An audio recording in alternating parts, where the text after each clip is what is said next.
How's it going, lads? Marshall here. Welcome back to another review on the channel today. I hope you guys are having a great day, enjoying the Champions League it's on right now. Currently, as I'm doing this intro, it is 0-0. And Mbappe has just missed a golden chance. Good save by Courtois. I doubt they'll give a pen for that or anything like that. But I'm watching the Champions League, man. It's a good time all round. Guys, hope you had a great day today as well. And as you guys can see, we got a new SBC. We got a moment. LUIZ Felipe, who I was just about to call Philippe Luiz, and I've got no idea why. How did that happen to my vocabulary there? But we've got LUIZ Felipe from Lazio.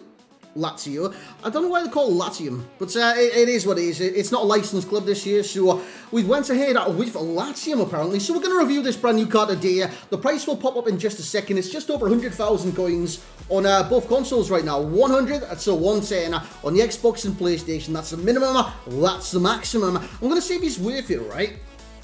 Because, I mean, within the scene, you've got plenty of centre-backs that are transferable, that are cheaper than this card. You even got someone from the same club, Ibanez, who is cheaper than this card. So it's creating a lot of discussion, and I want to discuss that because discussion is meant to be discussed. And obviously, we've also got the other SBCs. One came out during the Team of the Year. It's 2-0 to Manchester City, boys. One came out during the Team of the Year, and it was Kier. Now, Kier's double the price of this man. And after already 4 games, I played 4 games with, I was going to call him LUIZ Felipe, and I think he's already better than Kier. I know, it is what it is, but I actually believe he's better. He's 6'2", medium-high work rates, 3-star skills, and a 4-star weak foot. And as you guys can see, he's got some very interesting stats, which we're going to discuss today. By the way, if you guys do enjoy, please leave a like on the review. Last review on this channel did sensationally well, so thank you so much for that. It was Neymar's flashback. If you haven't got that done now, you haven't even watched the review, make sure you watch it, and probably make sure you do the Neymar as well. Sensational player, and I think this is like the second Brazilian on the bounce now, isn't it? 2 Brazilians on the bounce. We also got some icons that came out yesterday. We've got Sami Eto'o, we've got Drogba. If you want to see anyone else reviewed on the channel, as you would have seen by the starting lineup as well, we also have Guri. I want to review Guri very, very soon. He's got 10 goals in 7 games for me. Sorry, boys. I love the Champions League, man. I'm going to get distracted throughout. Anyways, you can see by the chem style kind of layout, we've got a shadow chem style on him, right? I was going to put anchor on him, but then I looked at his, what would have been boosted is obviously jumping, strength and aggression additionally.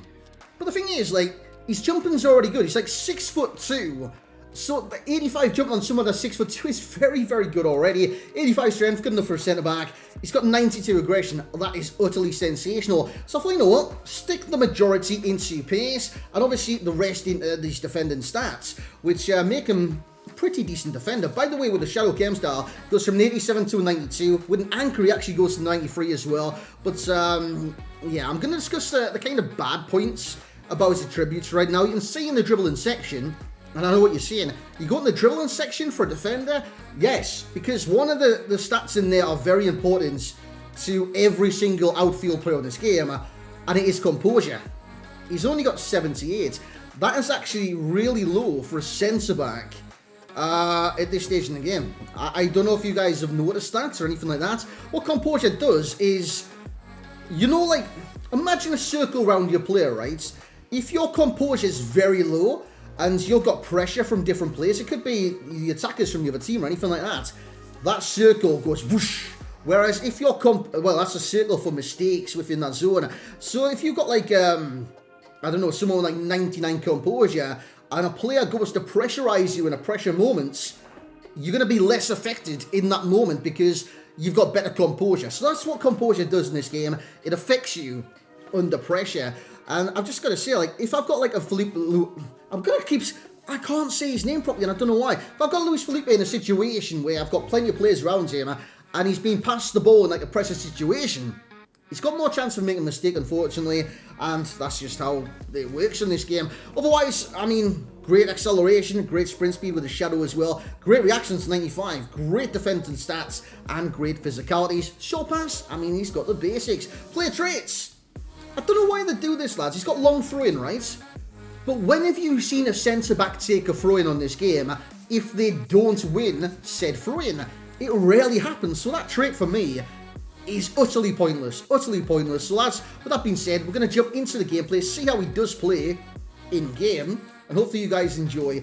Yeah, let's get into that. Oh, sorry, the Champions League is very, very distracting. So here we go then, lads. Into the gameplay. Straight away, wins a header from a corner, bang, straight out of the box. And like I was saying, just in like the intro bit, did you see the pros, the cons, and the player information pop up on the left-hand side?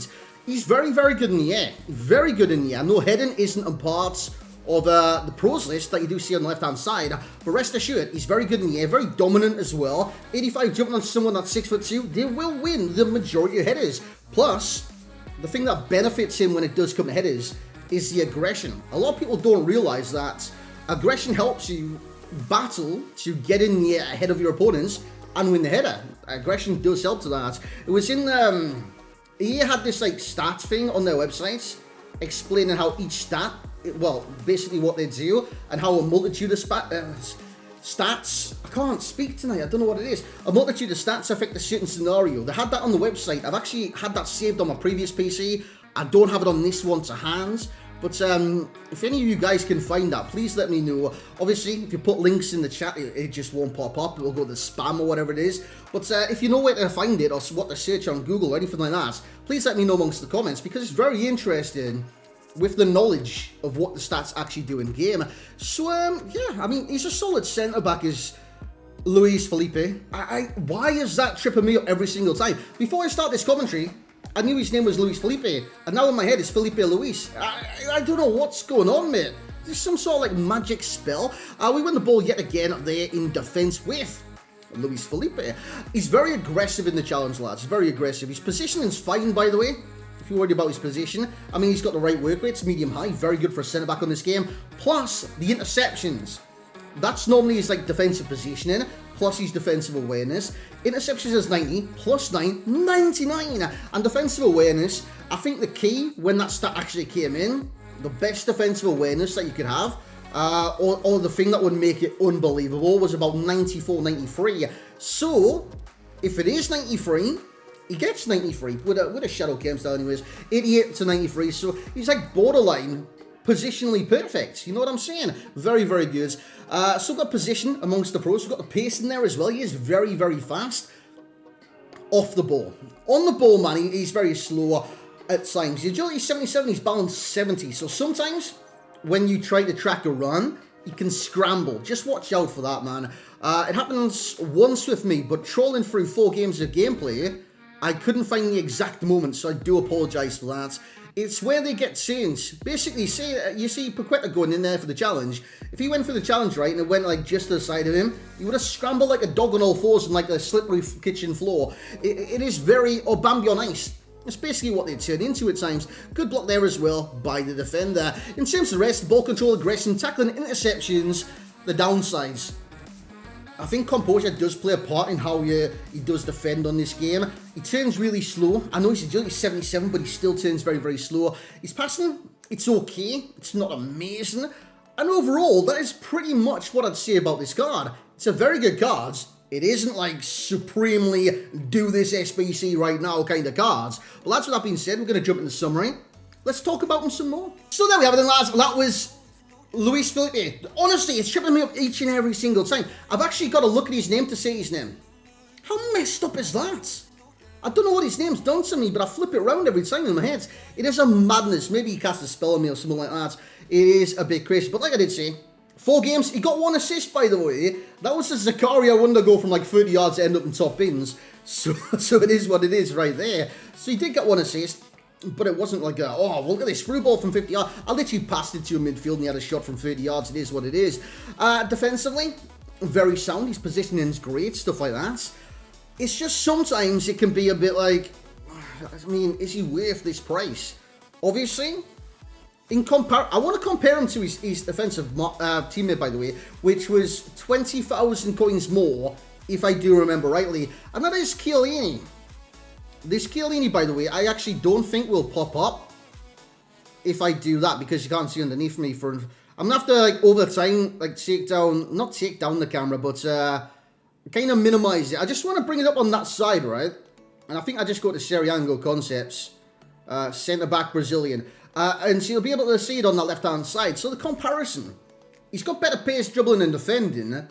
But for me, after using Chiellini so many times, by the way, is a more effective centre-back. And that is for, like, at the time, 20k more. 20k more on the mark, well, SBC value. It's little things like that that I think, is it even worth doing this SBC? Now, if you want to do this SBC, by all means, you do this SBC. The value is not too bad for a player of his kind of ability. SBC value. Now, this is where it's going to get tricky, man, because he is not an SBC. He is half the price of LUIZ Felipe.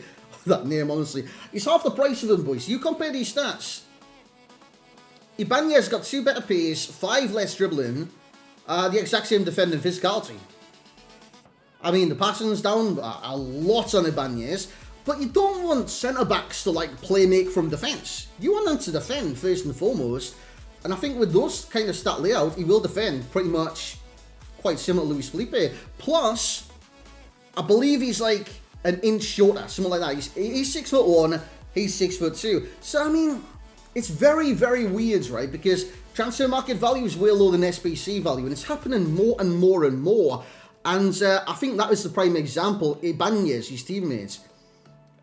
It's very strange, very strange. It is his teammate, right? Because if I swear it's... Oh, it's Rome! Oh, why did I say teammate? Oh, yeah, Brazilian teammate. Shut up, I've got it right. Brazilian team. That's you know what I'm saying? That's what I was going for. Whereas, there's another defender, right? Because that's transfer market value. Chiellini's like 20k more or when he was at the time. The Serie A centre-back was double the price. And it's not there. Where is he? Oh my god, have I put him in SBC already? It was Simon Kjaer. Simon Kjaer. I actually might have put him in the SBC, boys. Have I? Oh my... Oh! I have? Because you guys knew I did him. I actually had that SBC. I put him in the SBC. He was 200k plus, Simon Kjaer. 90 rated, of course.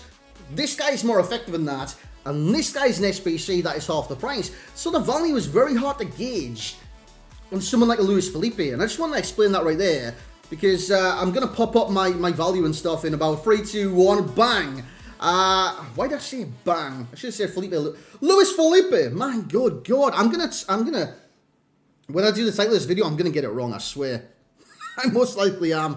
But that's why you see the value, because you can see the big number. That's his overall rating. It's going to be an 8.8 for myself. Because defending-wise, he does the job. He does the job. His composure is a massive worry, though, so try and keep it simple.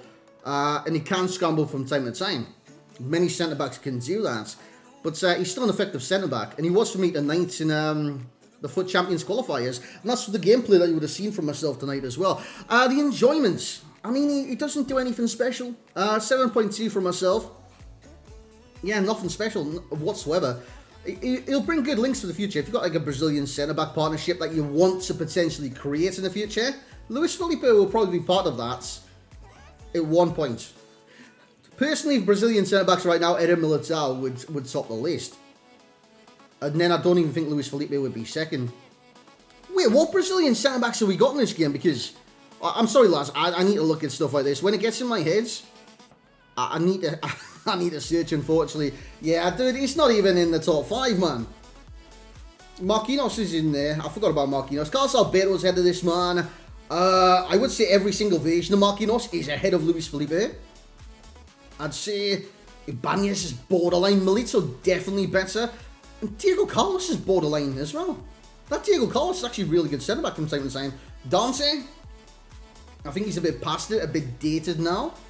And Futurist, Lucas Veracimo, I forgot about this man. He's a very good centre-back as well.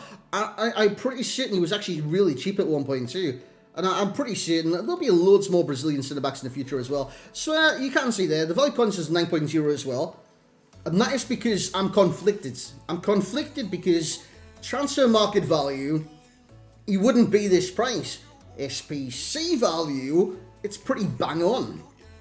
And that is like compared to Chiellini from the exact same division. Simon Kjaer, double the price in the exact same division. Whereas the transfer market's half the price. Honestly, my head is bamboozled, but SBC value, it's not a bad price. If it was on the transfer market, it is a bad price. Guys, that's going to be it for this review. I hope you guys have enjoyed and I've actually explained myself well, which personally, I don't believe I have, but hopefully I've come across okay for you guys. I'm going to go enjoy watching the rest of the Champions League. Varani's going in with the slide challenges, boys. Oh, Messi 1-2. Wait there, boys. Wait there. I should be a football commentator. How sick would that be? Mbappe cuts inside to Marco Verratti. Verratti switches it to the right-hand side. It's weirdly backheeled by somebody. And Real Madrid win it back. Imagine, oh, Vinicius Jr. Oh, he gets fouled by Hakimi right there. But lads, imagine if I was a commentator. I think I'd be a bit like Ray Hudson. But I wouldn't see all the, like, psh, out of the box things. But thank you very much for watching. Hope you guys did enjoy and understand my explanation for LUIZ Felipe. Honestly, I've got to look at his name every single time I say it. But thank you very much for watching. Like, a comment, subscribe. I'm sorry for babbling on. And we'll catch you in the next one.